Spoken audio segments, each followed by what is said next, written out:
میرے پاس ایک بندہ آیا, اس نے کہا ہم 3 بھائی ہیں مولوی صاحب, یہ میرا بڑا بھائی, یہ میرا آخری بھائی, میں درمیانی بھائی ہوں, ہم تینوں کے والد صاحب فوت ہو گئے, ہمیں جائیداد کا فتویٰ بنا کے دو. جج نے کہا ہے مفتی سے فتویٰ لے کر آؤ, جائیداد تمہارے نام پہ الاٹ کر دوں گا. نام پتہ بھی لے کر آئے. جب میں فتویٰ لکھنے سے پہلے کچھ باتیں پوچھتا ہوں تو ان میں ایک بات یہ بھی ہے کہ آپ کی کوئی بہن بھی ہے یا آپ صرف بھائی ہیں؟ تو انہوں نے کہا جی ہماری بہنیں ہیں, لیکن ان کے حق ابو دے گیا تھا. یہ جو اگلی بات اس نے کی نا, تو میں نے اس پہ ڈانٹ لگا. میں نے کہا 1 منٹ, اس کا ثبوت دو کہ ابو نے حق دیا ہے. کوئی ثبوت؟ حالانکہ زندگی میں باپ جتنا دے وہ میراث نہیں بنتی. کروڑ روپے بھی دے دے نا اور اس کی میراث 50,000 ہو تو کروڑ روپے دینے سے 50,000 کا معاملہ ختم نہیں ہوتا, یہ پھر بھی دیں گے, کیونکہ میراث تو موت کے بعد ہے. قرآن کہتے ہیں من بعد وصیۃ یوصی بہا او دین, لیکن اس کا کوئی نہیں پتا. میں نے کہا اس کی مثال, مولوی صاحب بس چھوڑیں نا, ہمیں پتہ ہے نا, ہم بھائی کہہ رہے ہیں, بس آپ لکھ دیں. میں نے پین نیچے رکھا, میں نے کہا میں تمہارا سرونٹ ہوں, مجھے ملازم سمجھ رکھا ہے, جاؤ کسی اور سے لکھواؤ, یا میرے سامنے ثبوت پیش کرو کہ بہنوں کے حق مل گئے. بہن کو لے آؤ, وہ پردہ میں مجھے کہہ دے, پردے میں بیٹھے کہہ دے مولوی صاحب ہم نے اپنے حق لے لیے, ہم نہیں دیتی, میں لکھ دوں گا تمہارے نام. ورنہ کل قیامت میں مفتی عبدالواحد قریشی کی گردن نہیں ہے, جہنم کی پل بنے گی. میری گردن میں پاور نہیں ہے کہ میں بطور سریا اور بطور کنکریٹ کے اپنی گردن جہنم کی پل بنواؤں اور تم پاؤں رکھ کے اوپر سے گزر جاؤ, یہ میرے لیے نہیں ہے. مرتے کیا نہ کرتے. اب مولوی جب ایک بات پہ ڈٹ جائے نا تو پھر آخر لے کر آ گئے. ان کی بھی 3 بہنیں تھیں, بہنوں کو لے کر آئے. ان کی بہنیں بیٹھی, میں نے پوچھا میری بہن اللہ آپ کو خوش رکھے, آپ اسی شخص کی بیٹی ہیں جس کا یہ نام ہے, فوت ہوئی ہیں؟ جی ہاں. میں نے کہا آپ کو جائیداد میں حصہ مل چکا ہے؟ انہوں نے کہا جی کوئی نہیں. آپ نے لینا ہے؟ ہاں جی لینا ہے. اب تو بھائیوں کے چہرے اتر گئے. بھائی مجھے کہتے ہیں مفتی صاحب ان کو ہمارے بہنوئیوں نے سکھایا ہے, وہ جو ہمارے بہنوئی ہیں نا وہ ان کو سکھاتے رہتے اپنا حصہ لو حصہ لو. یہ بیچاری لیتی نہیں تھی لیکن یہ حصہ لینا چاہ رہی ہیں. میں نے کہا آپ کے بہنوئی کا تو پھر آپ پر بڑا احسان ہے کہ تمہیں جہنم کے عذاب سے بچا رہا ہے, اسی لیے اپنی بیویوں کو سمجھا رہا ہے.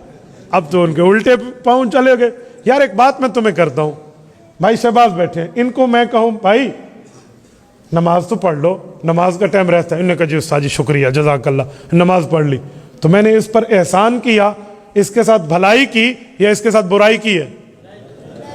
تو بھائی اگر بہنوئی بیوی کو کہہ رہا ہے کہ اپنا حصہ لے لے, تم کھا رہے ہو, اس نے تیرے ساتھ اچھائی کی ہے کہ تم جہنم نہ جاؤ.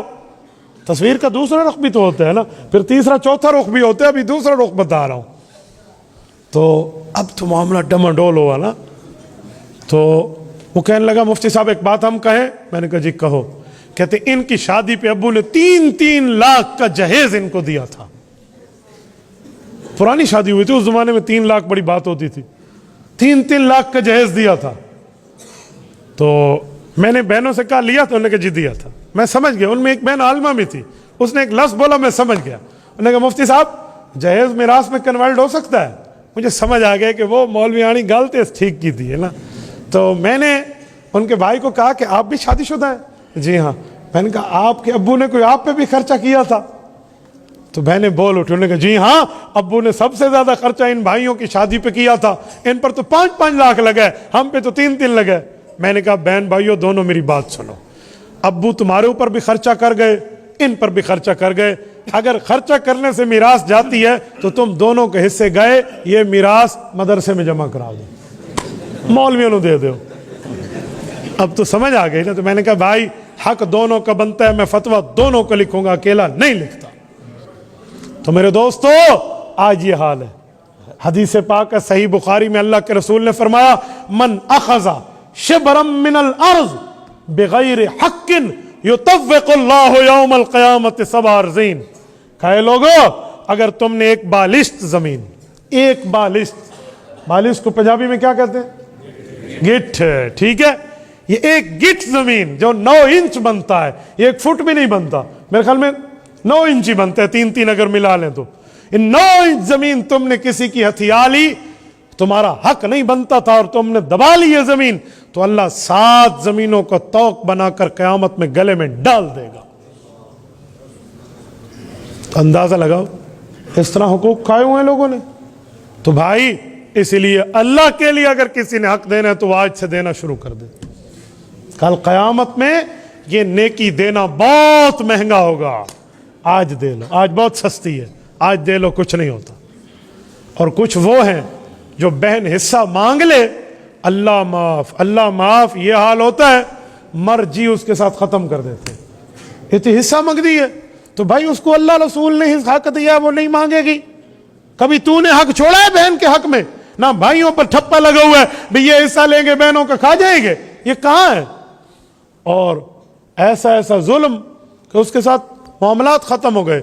آپ بہت زیادتی کر رہے ہیں اگر یہی بات ہے. دونوں کے حق ہیں, دونوں ایک ماں باپ کی اولاد ہیں, آپ کو دینا ہوگا. اور یہ نہیں ہے کہ بھائی, اچھا پھر ایک مسئلہ اور ہے, پتہ وہ کیا ہے؟ والد فوت ہو گیا, بڑا بھائی کاروبار کر رہا تھا ابو کے بنائے ہوئے کاروبار میں, وہ چلا رہا تھا, لاکھوں کروڑوں میں کاروبار پہنچ گیا. اب کیا کہیں گے؟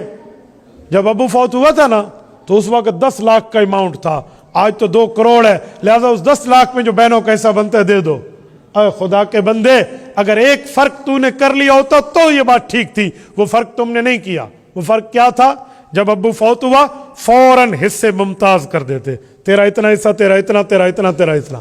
اس کے باوجود, اس کے بعد اگر کوئی اپنا حصہ تمہارے ساتھ کاروبار میں رکھتا تو تمہارا پارٹنر ہوتا, نہ رکھتا تو لے لیتا. اب جب سب کے مشترکہ حصے رہے, تم نے علیحدہ علیحدہ نہیں کیے, ان کو حصے نہیں دیے, اور وہ 10 لاکھ کا کاروبار آج 2 کروڑ کا ہو گیا ہے, تو بہن بھائی سارے, جس نے محنت کی یا جو گھر بیٹھا رہا, سارے اس 2 کروڑ میں شریک ہیں.